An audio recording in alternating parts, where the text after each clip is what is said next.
ایک ہی بہن نے فرمایا کہ عورت جمعہ کب پڑھے گی اور اس میں نیت ظہر کی کرے یا جمعے کی، اور کس وقت ہوگی؟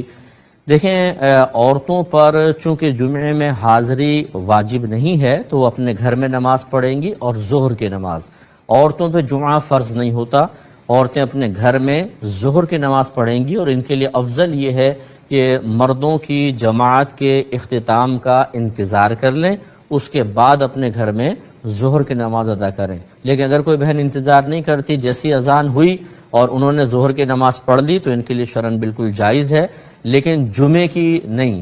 پڑھیں گے، ظہر کی، تو آپ نیت بھی ظہر کی کریں گی، جمعے کی نہیں کریں گی۔ اور ضمناً مردوں کے لیے بھی عرض کر دیتا ہوں، بعض اتنے بیچارے نادان اور بھولے بھالے ہوتے ہیں کیونکہ سیکھا نہیں ہوتا،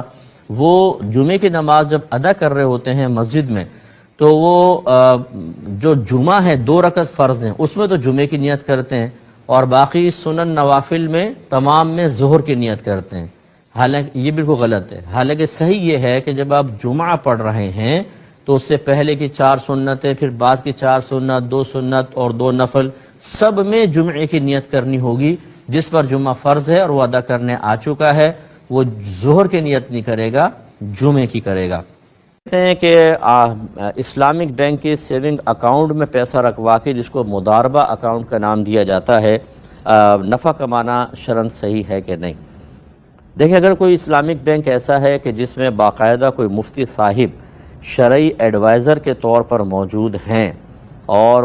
جو فتویٰ وہ دکھا رہے ہیں بینک والے، یہ مفتی صاحب اس کی تصدیق کرتے ہیں کہ ہاں یہ ہمارا ہی لکھا ہوا ہے، اور ہم تصدیق کرتے ہیں کہ اس میں جو ہم نے صورتحال دیکھی، جس انداز سے بینک آپ کا پیسہ انویسٹ کر رہا ہے اور پھر آپ کو اس کا پروفٹ دے رہا ہے، بالکل شرعی لحاظ سے درست ہے، تو بالکل آپ کر سکتے ہیں کہ اللہ تعالیٰ نے عام آدمی کو اسی بات کا مکلف کیا تھا، فَاسْأَلُوا أَهْلَ الذِّكْرِ إِن كُنتُمْ لَا تَعْلَمُونَ، اگر تم نہیں جانتے تو اہل علم سے کویسچن کرو۔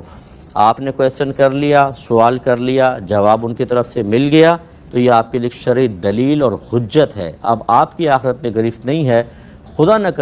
کرے فرض کر لیں، میں فرض کر رہا ہوں کہ اگر کوئی مفتی صاحب غلط بیانی کر کے آپ کو کہہ دیتے ہیں نا کہ ایسا ہے، اور آپ نے ان کے کہنے پر عمل کیا، آپ کی آخرت میں گرفت نہیں ہوگی، ان مفتی صاحب کی گرفت ہوگی آخرت کے اندر۔ لہٰذا اور امید ہے کہ انشاءاللہ جو خوف خدا رکھنے والے مفتیان کرام ہیں، کوئی بھی ایسا نہیں ہوگا جو غلط قسم کا خامی اپنی ذاتی مفادات کے لیے فتویٰ دے، تو آپ ان کے فتوے پہ بلیف کرتے ہوئے یہ کر سکتے ہیں۔